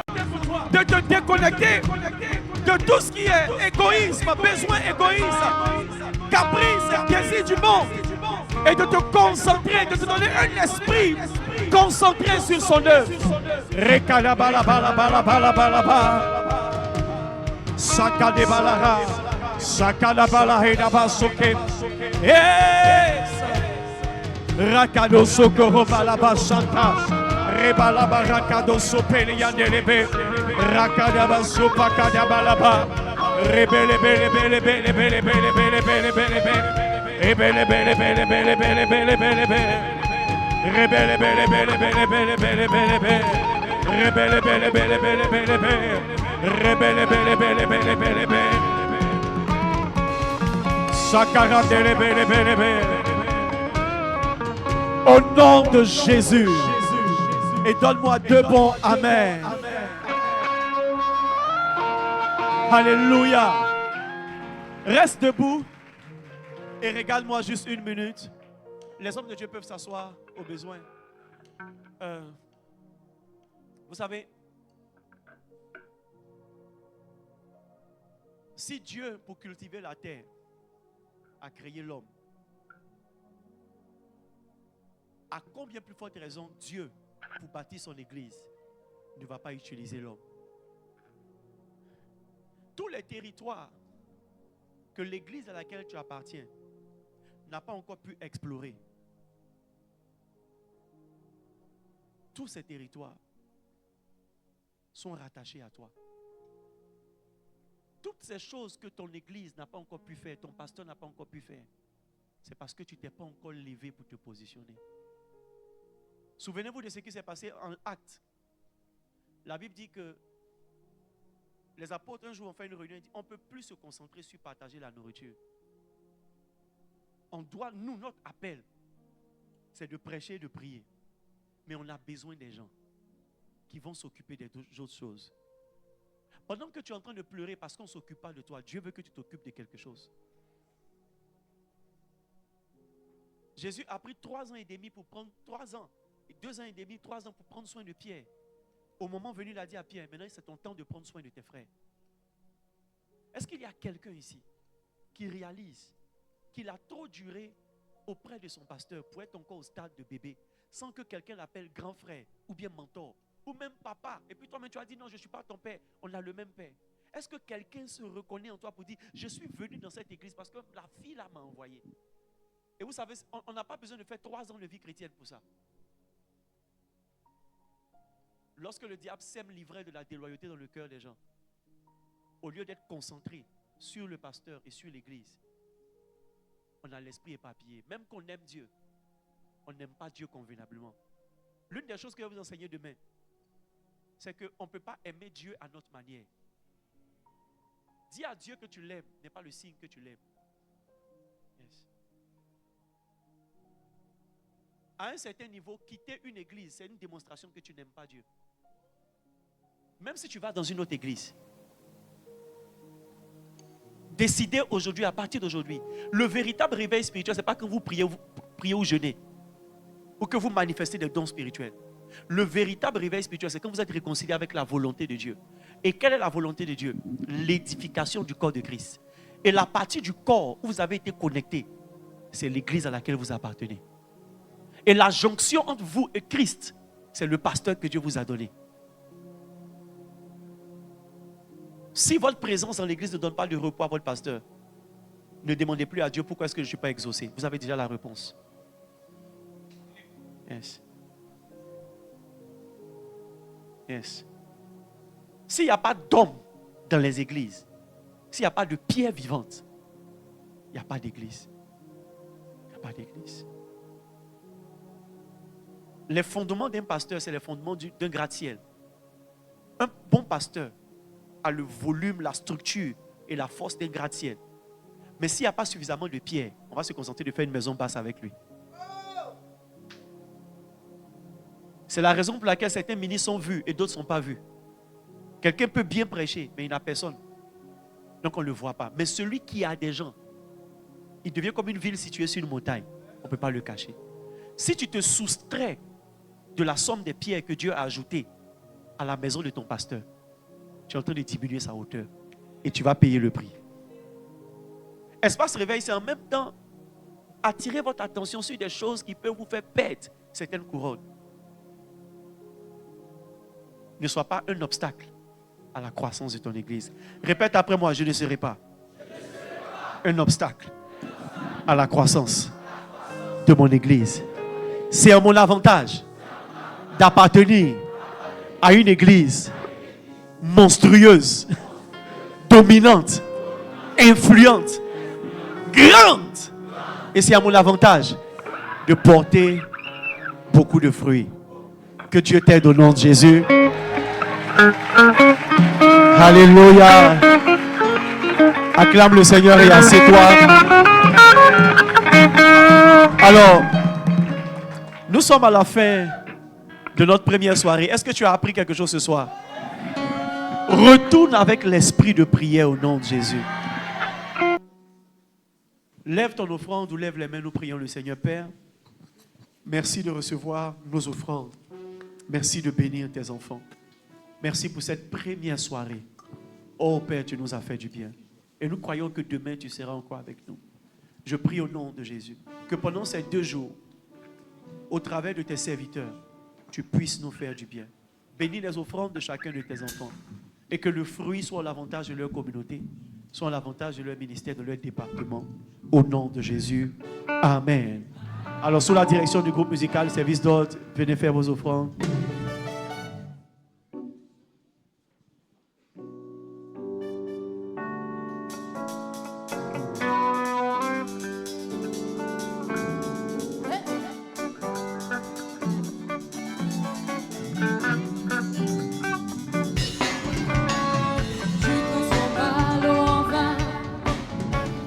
Guéris l'aveugle par ta main, il n'est comme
ténèbres tu brilles. Tu nous redonnes la vie.